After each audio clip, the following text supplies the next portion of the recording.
All right, so I'm going live on YouTube. See my kids' room stuff, and here. All right, going live. I got quite the angle. I love doing Q&A. I really do. Uh, it's one of my most enjoyable parts of this. It's just finding the time to do it. But I really enjoy it. I'm gonna sit up a little bit because it's kind of high. But it's nice to see you guys. I'm gonna jump on. I gotta go get my kid in about a half hour, but I'm gonna answer some of these questions. Can I put it up here? Let's see what kind of questions we got here. Okay, so tips on overcoming childhood baggage or issues. Oh, geez. Starting big. Okay, so first of all, I think therapy is great. I do. I think therapy is really good. I think that you have to find a therapist that you respect, that you deeply respect, and I think that that's required. But I do like therapy. I think that leaning into gratitude, I think, is a big one. Bad things have happened to you. Yeah. And wonderful things have happened to you. So you, at some point, you're going to have to start making decisions about what are you going to focus on. And that's not easy to do. But I love the Neil Donald Walsh quote, "The struggle ends when gratitude begins." And I think that helps. That's helped me. There's a lot of, I could rip apart my childhood and say that it was terrible in a lot of ways, and in a lot of ways it was. Or I could say it was wonderful, and in a lot of ways it was. And I think that has helped me, along with therapy, along with a lot of self-reflection.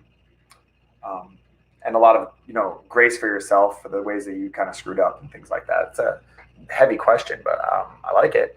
In context with Canadian influencers who share similar views about nuanced understanding of politics. I don't have too many Canadian contacts. I don't.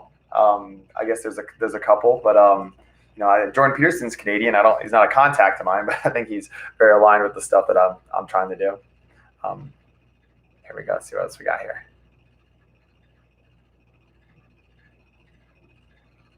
Okay, this says, when will liberals also start holding their team accountable? The Negro comment and others. I'm not sure what the Negro comment is. But anyway, liberals start holding their team accountable. I hear you.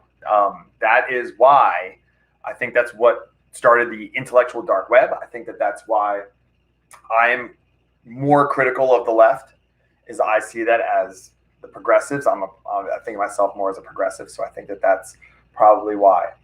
I think the left will start holding their team more accountable when it gets undeniable that their policies or the extremes on the left are not helping people.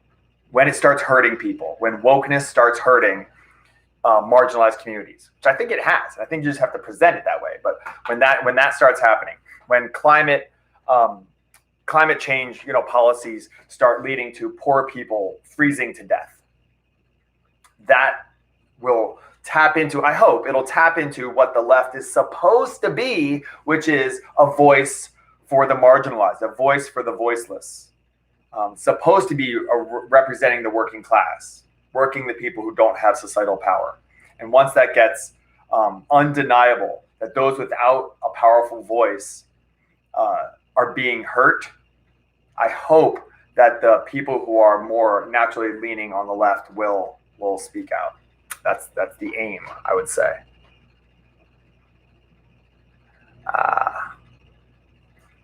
Here we go. Thoughts on where the world or U.S. is headed? How do we change the trajectory? It's not good. And I think it's not the world, though. Some of the world is doing really well. But what's happening is it's that quote about how the fall of the Roman Empire was because they couldn't hear the barbarians over their air conditioning. I think it's gotten too easy, and there's real negatives to becoming too easy. You think that if you don't have scary things around, that you're going to be less fearful, and it actually turns out to be the opposite. So I think that unfortunately things are going to have to get bad, and I don't even know what that means. But police departments might be firing people. It seems like a bad idea. So crime might get raised. Inflation is going to hurt. People are going to get hurt by this stuff. So again, it's that really classic thing of, it could be men, women, whatever, but it's like strong men build, make easy times make weak men make hard times make strong men make good times make weak men make hard times. And I think we're in that cycle, and I think it's the cycle right now is in the part of it's good times. It really is. I mean, the past couple of decades, you could look at a lot of the negatives. For sure, there's a lot of negatives, but you also can't deny, like Steven Pinker's work and things like that. You can't. I mean, things are better. Child mortality rates and things like that are better. Global violence is down. Everything from spanking your kids to global war. It's all down. That's good. People have access to air conditioning. That's good. Like things are good, and they might be a little too good. And that's not to say people don't struggle, but the struggles are different. And I think that has something to do with it, I would say. Oh man, I'm so busy lately. I'm just excited to jump on here, but I feel like I'm sometimes disconnected. My class probably feels like that. I think my kids probably feel like that. Air conditioning, not in LATAM. I'm not sure what LATAM is. I should. Let's see. Let's see what this is. Do I have a faith? Yeah. And I'll probably talk about this more and more and more. Yeah. The more that I've read atheist books, watched debates, challenged Christianity, let's say, the more I've fallen into it. I'll probably talk to Connor more about this. Connor Wanders, he's great. He's, like pretty strong atheist and stuff like that. And he and I agree on most things, but not that. And I think that there's, Latin America, sorry. Yeah, I do. I do have faith, and I think that the way I approach is a very logical approach. It's a kind of a secular approach to my faith. I need an operating system. I can't explain everything through science. I need some sort of mooring, some sort of anchor, and faith has helped me. And it's fairly new for me. I sought out to disprove Christianity, and I have been having an increasingly difficult time seeking that disconfirmation. So yeah, I do have a faith, and I'm constantly challenging it, and I'm going to probably engage more with topics on that. Thoughts on Kyle Rittenhouse trial. So I just put this in my stories, which you can see. It's clearly self-defense. And a 17-year-old child should not be the one out there trying to stop fires, doing EMT stuff, protecting buildings. We should have institutions put in place to do that, and they weren't. I mean, here in LA, the police were told to stand down. De Blasio did in New York, said, let these rioters kind of get it out of their system, which was an idea from like the 70s. It doesn't work. So this kid, Kyle Rittenhouse, thought like, well, someone needs to step up. I'm going to take that responsibility on my back. Someone should. I mean, when there's craziness at schools, like dads step in, they shut down the kind of gang craziness at schools. That's been going on for generations. It shouldn't have been this 17-year-old. It should have been someone else, more equipped. But it wasn't. So what do you do? And he had his rifle on him for self-defense. He was helping rioters to fix them. He had like his medical kit. I'm not saying he's a hero. I don't know that.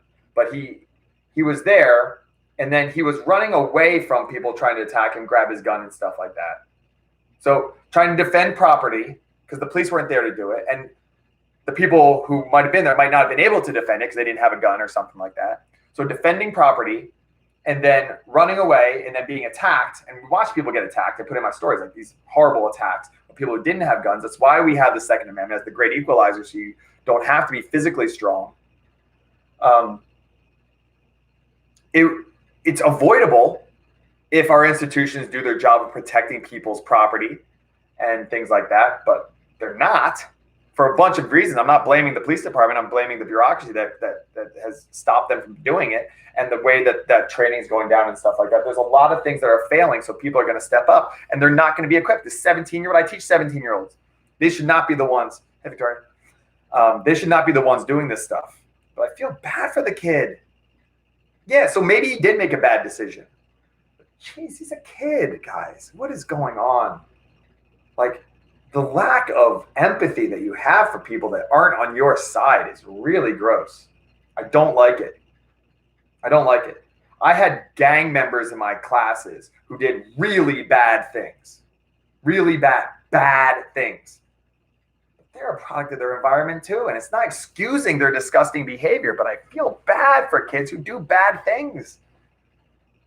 Like, laughing at a crying 18-year-old is always bad.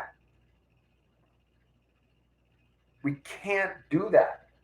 I don't want to see, I don't like Ibram Kendi, let's say, or I don't like, Sean Hannity. Okay. But if they're crying, if they're actually like hurt, like I don't want them to feel that pain. What's going on with us? Why are you okay watching someone who thinks differently than you? Because I know why, but that's the most disturbing thing about this Kyle Rittenhouse trial. I think it's going to be very clearly going to be a case of self-defense. I mean, if you look at like the actual footage of it, it's pretty crazy, and it's all videoed. So, but that's my big thing, I guess. Do I really think he was that passionate about protecting property? They needed to take the assault rifle with them to protect someone else's property. I don't know. I know it's a good question, but I do think if you're going to protect someone's property from a riot, yes, I do think you need a rifle or a gun. Yeah, I do. I mean, they had guns. I mean, the one guy he shot had a gun in his hand. So, like, yeah, I do think you need the people who tried to protect there's videos of the people who tried to protect their stores with like a club, and they were like beaten almost to death, and some of them were killed. So, yeah, I think you need a gun. That's the point of a gun, is if you are a small human being, you are equal in your ability to protect yourself, your life, liberty, and property as someone who looks like Dwayne "The Rock" Johnson. That's why we have the Second Amendment. Is your ability to protect your rights is not contingent on your physical ability or size. So yes, I think you do need a gun to protect yourself when you're in the midst of a violent situation. But it's I wish a 17-year-old wasn't there. I wish it was someone who was more trained, I guess is what I would say.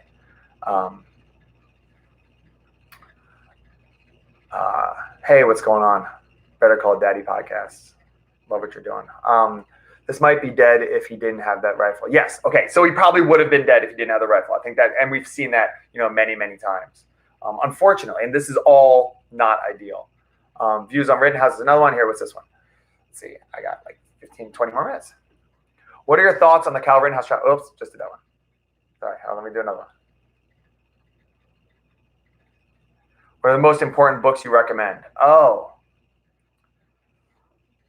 Man's Search for Meaning is an excellent book. Love the book Man's Search for Meaning. I love the book The Obstacle is the Way by Ryan Holiday. That's a great book. I love the book Mindset by Carol Dweck. That's a great book. I love the book How to Have Impossible Conversations, A Very Practical Guide by Peter Boghossian and James Lindsay. That's another one that I really like. Anthony, you know something about it. Said, kid defending himself, he showed trigger control. That is true. That is true that he could have, if he was actually out there to kill protesters, it wouldn't have looked like that. Now, I think there might have been some element, which people have, of like wanting to be the hero. And maybe in his head, that is the hero. So that very well could be that he wanted to be the hero. Who doesn't want to be a hero? There's a lot of ways you can do that. You can just say, I am, this identity marker, and people go, you're a hero, and they get that. Or it could be going out and defending something with a weapon, like a superhero, and say, I'm a hero. People want to be heroes. Some of that's misguided. But if he wanted to go there to shoot people, I don't think his aim was to shoot people. He was helping rioters who were injured just like the day before. It might have been hours before. So if your narrative is that this is a guy who wants to go out and like kill black people, it's just that falls apart in so many ways. It's not even close to what the reality is. So I think aim to find the actual critiques, and then we can have a conversation back. Because I think there are things that are avoidable that we can learn from going forward. But if you have a fake narrative of the event, then I think it's probably a problem. Okay. No. Okay, here we go. Got a couple more. Sorry, YouTube. Got YouTube going over here. I'm sorry that I can't answer that chat, but I love that I'm using it on there now. Will my daughter survive an Ivy League education with the ability to still think freely? Ooh. Oh, what an opportunity your daughter has. She has an opportunity. Fight back. Fight back. Ask questions. I say this to my students now. Like, if your university or your school, or your child's school, is punishing curiosity, do not let that slide. These are institutions of curiosity, of facilitating curiosity, and then aiming to quench it, to satisfy that thirst for knowledge. And good students have exchanged their imagination and curiosity for compliance. So your daughter has an opportunity. She's at one of those schools. That's a very important school. I don't know. Ivy League schools are very important. And they're being lost. And I think that if she has a chance to step up, to really step up and say, I want to know more. The way you step up, the way to be courageous is to become curious. And we know that curiosity is punished. I mean, Socrates was killed for being curious. I get a lot of flack for being curious. I got yelled at by the critical race theory teachers and stuff like that for being curious. The Socratic method was toxic. Stop asking questions.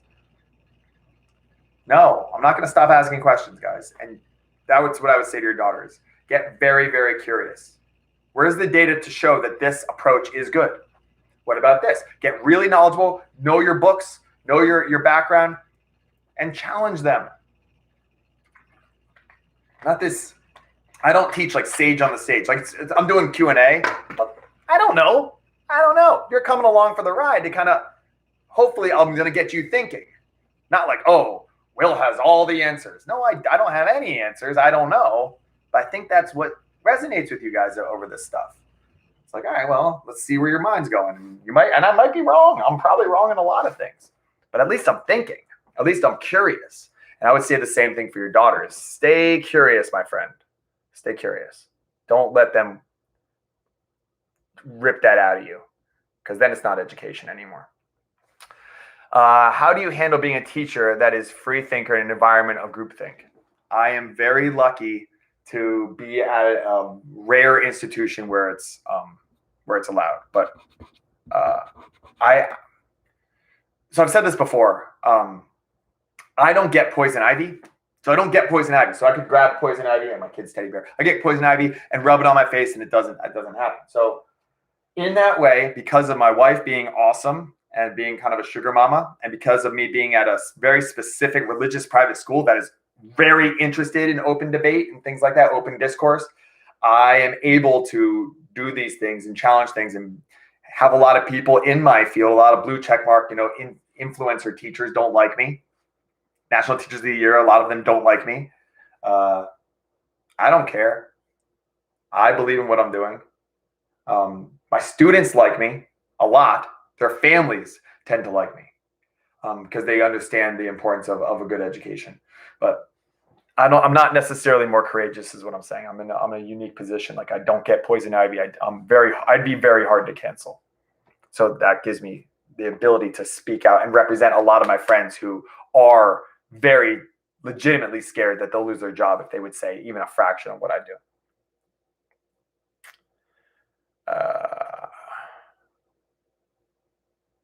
What is this? Let's see. What are your thoughts on Kyle Rittenhouse? Oh, no, I already did that one. But yeah, I have a lot of thoughts. Another Kyle Rittenhouse. Oh, what's this one? George Ventura's new documentary. No, I haven't. But George Ventura is interesting. I've done interviews with him for I don't know what his is, the Daily Mail or Daily Caller or whatever it is. I've done interviews with him, and I like what he's doing. He's a real journalist. I mean, yeah, he has his leaning. but he's I haven't seen it, but he's like on the border watching this stuff. So if you don't follow Jorge Ventura, Jorge, his stuff's really, really cool. I like him a lot, and my interactions with him when he interviewed me and stuff like that, it had a right lean to it for sure. He's trying to get me to just talk about the ills of critical race theory in education, but yeah, you don't have to twist my arm that hard. I don't like it. I think it's bad pedagogy, but no, I haven't seen it, but it's probably pretty great. Oh, thank you, Alex. I don't know if that's true, but thank you. Need a new book read? Oh, I gave the recommendation earlier on books. Yeah, read a lot. Challenge yourself. What do we got? Who's the bigger bad? Ooh, internal institutional rot or the CCP? Oh, if only they were separate. That's the thing. Is I think that I would love to see them separate. That the institutional rot and the CCP were separate. The institutional rot's worse because without that, we can fight the CCP. We can fight China's approach to things. But they're manipulating us, clearly, and we're falling into it. We're idiots. They're playing us. China is playing us. Watch my interview with Karu Wang. She breaks it all down really, really well on my podcast with her about China. But no, it's the institutional rot. And here's the thing about the institutional rot that I want to share. Students, I talk to a lot of teachers. I know what's going on in high schools around the country. Okay, students are not doing well. This idea that you can keep kids home, keep them on a screen for a year and a half, and there aren't serious issues that come from that. It's just not true. Social life is the most important thing to a teenager. Unquestionably, it's the most important in their eyes. And you took that away from them. Anxiety is through the roof. Depression is through the roof. It's not good. And these kids are struggling. And then what's happening that I'm seeing in the elite private schools is they're getting just pushed through. One of the things that Brett and Heather said that I thought was really good in their book is that parents want what's best for their kid. They don't want what's best for that kid, the black or brown kid in the hood or whatever. They don't, they'll say they do, but they don't really. They want what's best for their kid. And if you're a black or brown kid in the hood, you want what's best for your kid. You don't give a shit about the rich white kid in Bel Air, okay? Or even just like the poor white kid in the trailer park. You care about your kid. And that might separate across racial lines or community lines, but it's really just about your kid. So what you do is you stack the deck in the odds of your kid's favor. So that's what you do. You stack the deck as much as you can to give your kid every opportunity that you can. Give them a leg up. And what's happening is these institutions are being filled by. I said this in my I think one of my last posts, but they're being filled by people who are just unqualified. The best and brightest are not filling up these institutions. That's a real concern. That's where this institutional rot comes from. It's a lack of courage. It's a lack of awareness. It's a lack of intellect and wisdom. It's a lack of a lot of things. But people have made the pathway to these institutions far too easy for certain people and nearly impossible for other people. And what you're not getting are the best and brightest in these institutions. So the institutional rot is a real problem. We have an affirmative action of ideologically possessed, well-networked idiots running just about everything. And also because we have exchanged imagination and curiosity for compliance. A good student is someone who is compliant. I had William Dereshowitz, my podcast, he wrote Excellent Sheep about this. If you want kids to jump through an obstacle course, they're excellent at that. We're doing well at that in the education system. You want them to design an obstacle course, they have no idea how to do it. So what you get is you go to the store, and I've done this, and let's say I'm not wearing a mask. And they say, oh, put on the mask. I say, okay, well, can I talk to a manager? What's up, Quinn? Tommy. And then the manager, because I say, well, why do I have to do this? And I just pick a mask, but it can be anything, okay? And then the person goes, oh, because my manager told me to. So then I go to the manager. I say, hey, manager, why do I have to do this? And they say, oh, because the district manager said so. So you go to them and they say, oh, it's because of the bureaucracy here, the health inspector. And then you go to the health inspector, they say, well, because of the governor. So everyone's just passing it up. No one's actually thinking. So what we're getting are these students who are just doing what they're told, because what they get in school is like, here's a worksheet, here's this, read this, answer these questions. Yes, and then become robots. And now what we have is institutional rot, because at the top of these institutions are these people who are not the best and brightest there, calling the shots, and then underneath it are all these people that all they know what to do, all they know how to do is comply. And it just becomes an avalanche effect of a bad idea, and no one going, wait a second, that's a bad idea. Because they don't even know what a good idea or bad idea is. They just do what they're told. And there's a lack of courage. I think that's accurate. I think.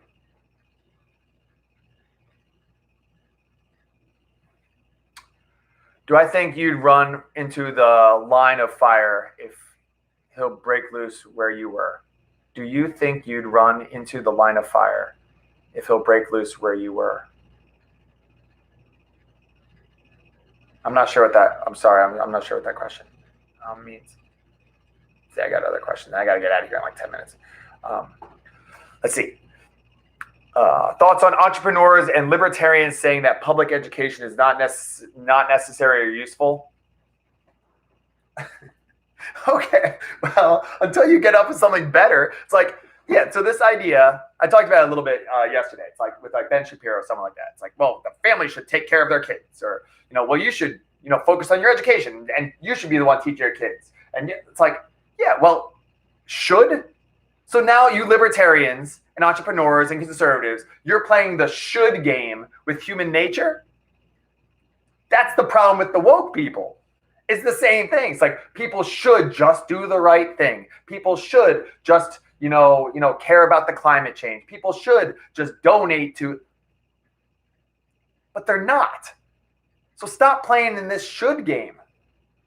Until there is something other than public education, most parents don't give a shit about their kids' education. And if you shut down the schools, you think that they're just all of a sudden going to?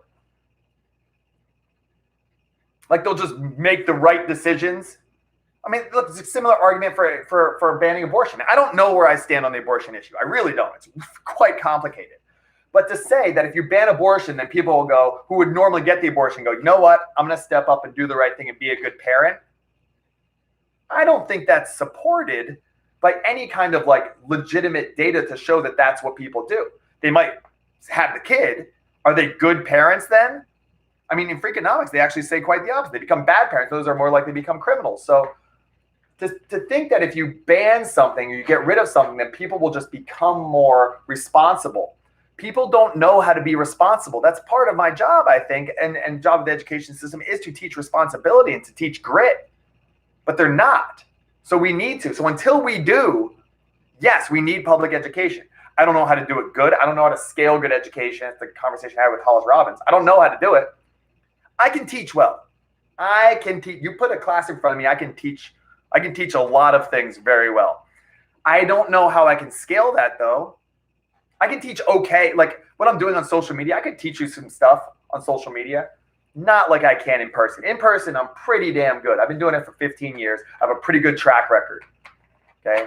Go find one of my former students and ask them. I'm good at it, but I don't know how to scale that. And most teachers are bad. Sorry, but most are bad. Most people at everything are bad. I'm bad at most things. I'm good at like 3 things, and one of them is teaching. And most teachers are bad at it. So how do you scale good education? I just met with Rob Mons to talk about this. I don't know. I don't know how to do it. But if we can figure that out, then we're golden. How do you scale good education? It's like scaling good nursing or something. Because here's the thing about scaling good education. It's like in you. It's not just it's not just like do this, this, and this. Meet with the kid this time. It's like a feeling like there could be a dancer or a musician who can play the exact same notes or do the exact same movements as another dancer, but it just doesn't have the passion. It doesn't have the soul, even though it's the same notes. I think a lot of careers are like that. I think teaching's like that. You could do the same thing that I'm doing in the classroom and not have it be as successful. I'm just very lucky to have found the thing that I'm good at and love to do and love working hard at. I'm very lucky to have found that. But I don't think it's easy to scale. I don't. If a student was to ask me what, if you don't know how you feel about abortion, what do I teach? Oh, so the good question. So about abortion, like, what do I teach? If I don't, I never teach ever my students what to think. I would never say abortion is good or abortion is bad. That's not my job. My job is to present them with the best arguments of both sides. I can argue for pro-life better than a lot of pro-lifers, better than all of my students who are pro-life. I can beat their arguments, their own arguments. I can beat them.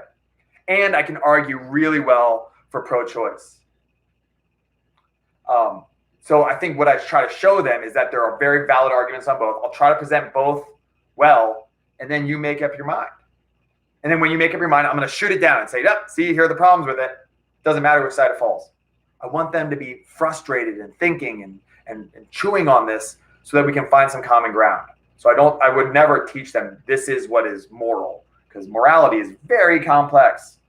And I know about that. You know, I'm a heterodox academy guy. So like I know about the complex of nuance of morality, but it's not easy. And I think far too many teachers think that they can teach morality to their kids. You're going to teach morality to your students? Are you out of your mind?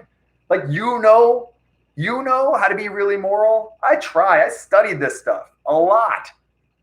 I'm asked to speak on this stuff a lot, and I have no idea. I'm trying to be moral, but I don't know. And I definitely shouldn't be pushing that on students about my version of morality and my moral taste buds and things like that. Let's see.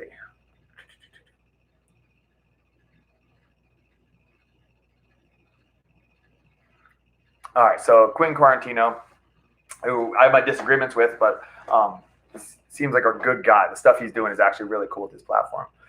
Asked, what is my biggest qualm with his page's politics? I actually don't check out his page as much as I did. I found it through another page that was pretty harsh.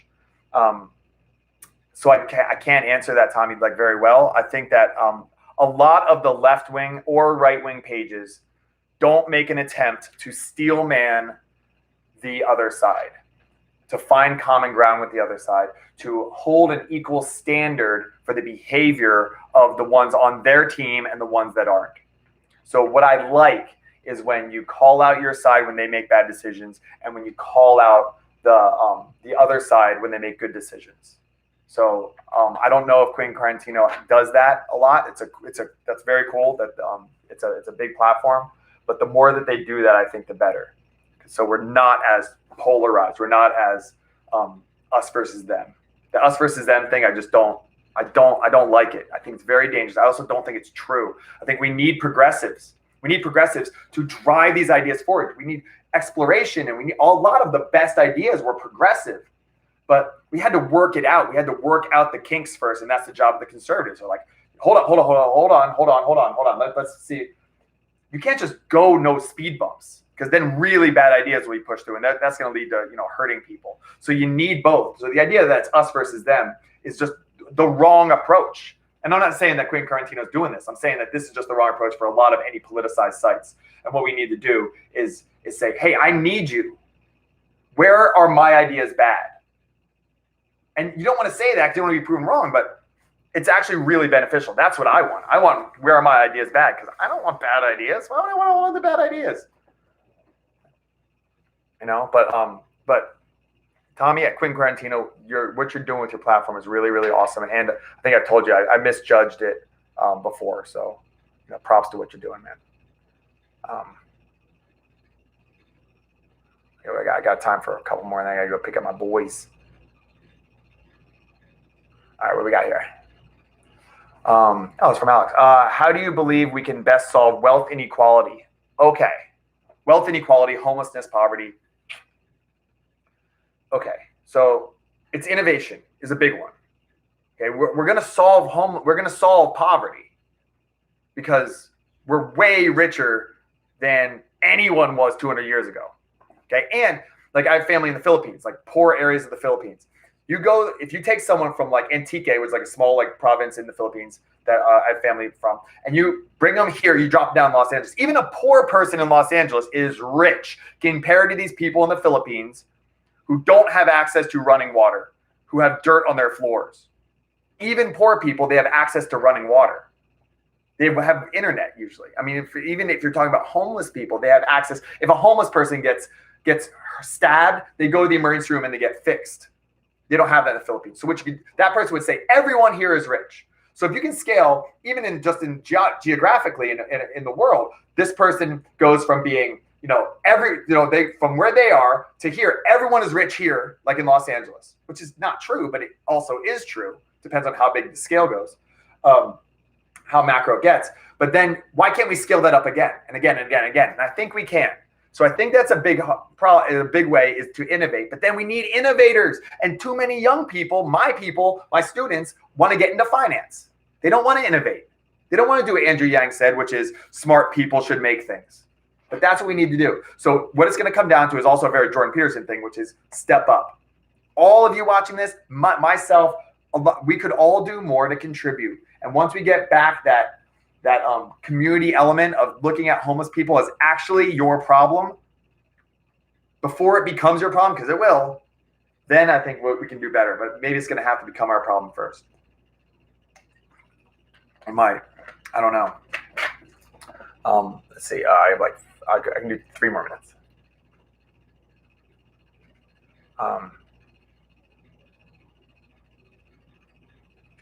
So this. How can we make real change in California? Oh, geez. California's in so much trouble. I think it's going to have to get bad first. California's so beautiful too. It could be, if it was run better, it could be so great. It really could. I think that you can still jump into the community element. I think. Like the Black Republican outsider, like Larry Elder, he's not going to get elected. So we tried. Okay. I'm not a huge fan of Larry Elder, but I'll take him over Gavin Newsom. Such a shame. I don't know how to fix California. I'm staying here for now. Gonna do my thing. But I think it's going to get bad. And I worry about that. I worry that's going to get bad. Like it's going to get bad, like crime and destruction and poverty is going to get bad. And maybe it just has to get worse. I hope that's not the case, though. I don't know. I don't have a good answer for that. I'm sorry. It's kind of a bummer.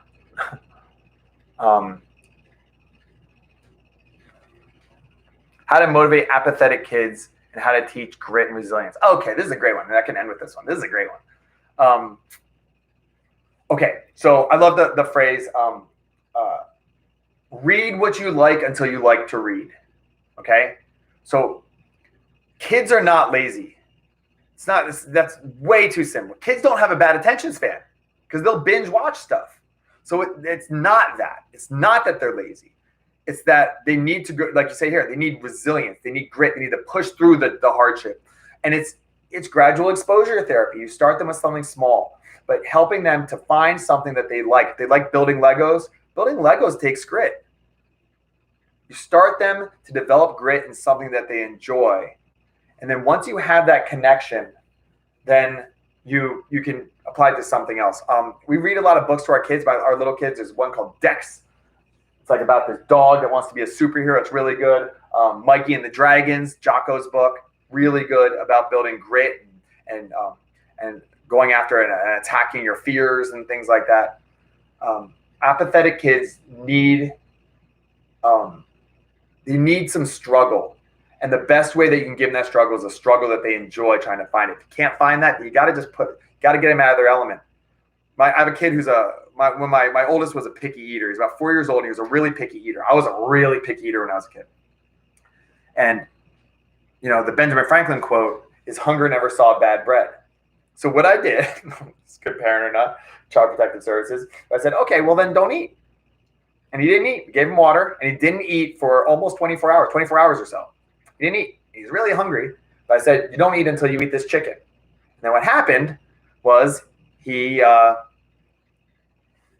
ate his chicken, of course. So you might have to force him into that situation. You think someone's going to have like a obsessive compulsive disorder or germophobia if you drop them off on a deserted island? No.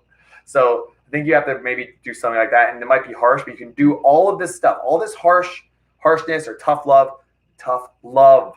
You do it with kindness and grace and support. I was with my son the whole time when he was hungry. I was like, I know, buddy, I'm with you. You can do this. You sit down. You couldn't eat the chicken. Then he did, and he ate it. He kept it down.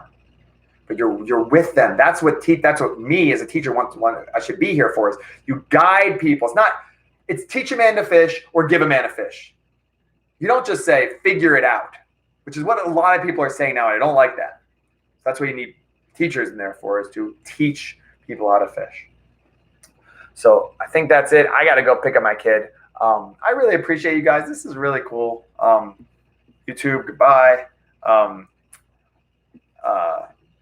Thank you. I really love